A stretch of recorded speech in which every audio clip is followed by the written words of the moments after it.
Today I want to tell you about the one necessary piece of equipment to make you go from being a hobbyist photographer to a pro photographer.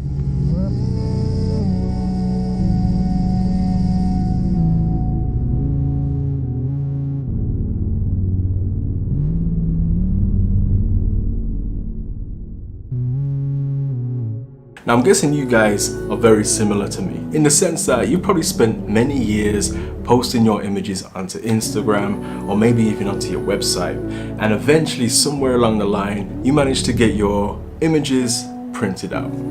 Now I guarantee during that process you came across a few, let's call them discrepancies, right?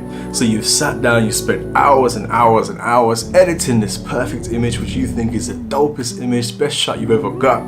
You go and put it on your mobile phone and the colors look completely different, and then you end up re-editing it to put it onto Instagram and you're like, I just don't know what happened there. Or maybe you thought, okay, let me just try and print something at home, and you're there editing your image and you print it out and the same story again. Now, as modern day human beings, we spend hours looking at Instagram, we spend hours looking at other people's work, their printed photo books, and there's one thing that always stands out. It's like an identity that a certain photographer will have. The images will always be consistent, whether it be on their Instagram or on their printed photo books or magazines. The colors and everything will be consistent.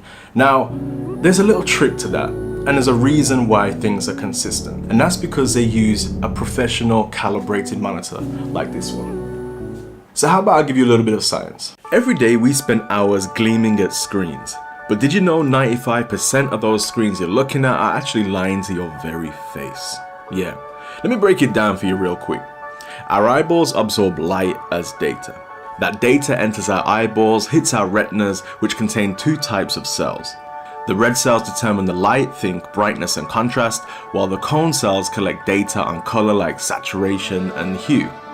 Now the cone cells consist of three types, L, M, and S, which means one cell is sensitive to long wavelengths of light, while the other two are sensitive to medium and short wavelengths of light. So let's say the L cell likes red, the M cell likes green, while the S cell likes blue, RGB, you get it? But here's the biggest issue of all.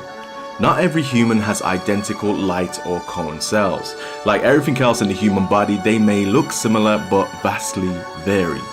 You may see white and gold when I see black and blue. Which brings us back to screens.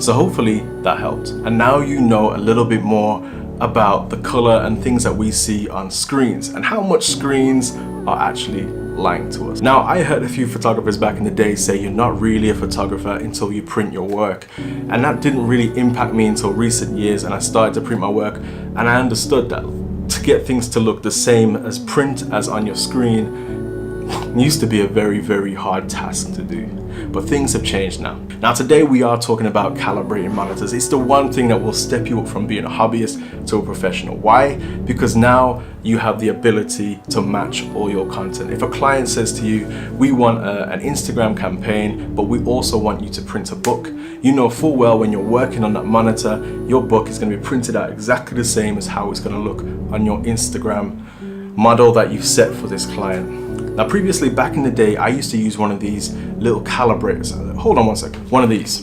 Now these are very necessary actually. You still need them if you're using a modern day calibrated screen. Well, not all of them, some of them calibrate themselves, but some of them still need a calibrator like one of these. But the problem with one of these is you might think, oh well, I'll just buy this then and use my existing monitor, but there is an issue. You see, now when you use this plugs into the back of your PC. And then what it starts to do, it starts to shift the colors that are inside of your video card. So the video card would shift it from what it thinks is red to the calibrated red, what it thinks is blue to the calibrated blue, and so on. The problem with that is it has to change the colors within inside your video card, and then it changes another profile within inside your system, your operating system on your computer. Let me give you an example of why that's an issue. You see, I have an older laptop, right? And sometimes when I switch that on, I've calibrated it with one of these.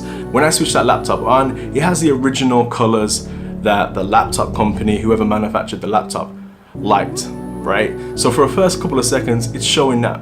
And then suddenly it'll flicker over to my calibrated color.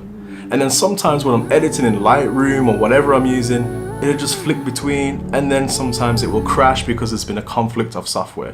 That's not great if you're working in the professional area and you need to be banging out images fast and you need to make them accurate.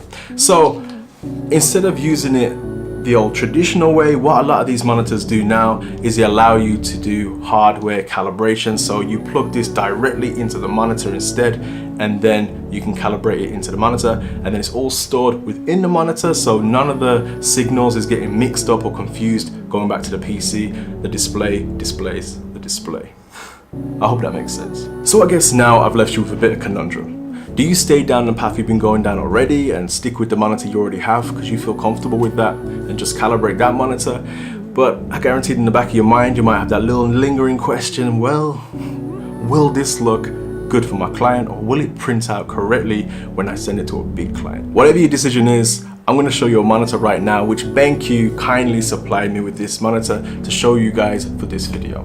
It's the SW240, I believe, and it's BENQ's kind of starting line, or their kind of budget-friendly jump into the world of pro photographer level monitor. It's filled to the brim with stats. I'm going to display those probably up the side here, but I'm just going to go through a few things that I found very handy about this monitor. Now obviously the color accuracy on this monitor is ridiculous. It does 100% sRGB and it does 99% Adobe RGB. Now if you don't know the differences, you're gonna have to watch that in a different video because I'm not gonna talk about that now. But let's just say there's a bigger color spectrum and you wanna kind of get as close to the accuracy of Adobe RGB as you can. Now a lot of monitors that you buy from the shops and PC shops and such like that, they just don't meet the requirements for us as photographers. They don't fit the correct color spectrum. So having a monitor like this will fulfill your needs. You know that all your colors are correct and you've got a wide color range to work with. So let me give you a quick run around this monitor and things that I like and things that I use. Now this screen is a 24-inch screen. It's filled to the brim with loads and loads of specs. I'll leave those on the screen right now as I show you some B-roll. But so here's some things that I like about the monitor personally. So there's two USB 3.0 ports at the back, which I use for external hard drives, so I can switch easily between my laptop and my PC, which is absolutely great. It's also got a card reader built straight into the monitor, so no more needing to get like fast card readers and stuff like that. We normally have them on our laptops, but on our PCs, they tend not to have card readers. So that is an absolute welcome of a thing to have there. It also has various video ports. You can use HDMI, you can use DisplayPort, you can use DVI.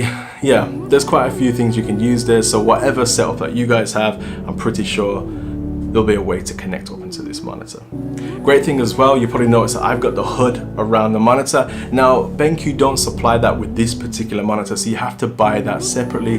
They just supplied that for the purposes of this video. So, but it's so handy, it's super handy. You can set it up in two different ways. You can have it as landscape mode, or you can have it in portrait mode, and I'll talk about that in a second because that's another feature that I love about this monitor. Well, let's talk about it now. So basically you can have the monitor in a normal landscape setting. So when you're working on landscapes, it looks absolutely normal. And then if you're like me, a photographer that likes to switch things up and you do portraits, you can simply just rotate the monitor around and then view your images in portrait mode, which is super dope. Also on the hood that goes around the monitor is a little slide compartment at the top. Now this is where you can slide down your calibrator to go onto the screen, which is quite a cool little handy thing to have. Now here comes my favorite function on this monitor. Now you might think, what? This is your favorite function? But it is my favorite function. It's a little button at the front of the screen and you can customize it to what you want, but I've got mine set to show Adobe RGB,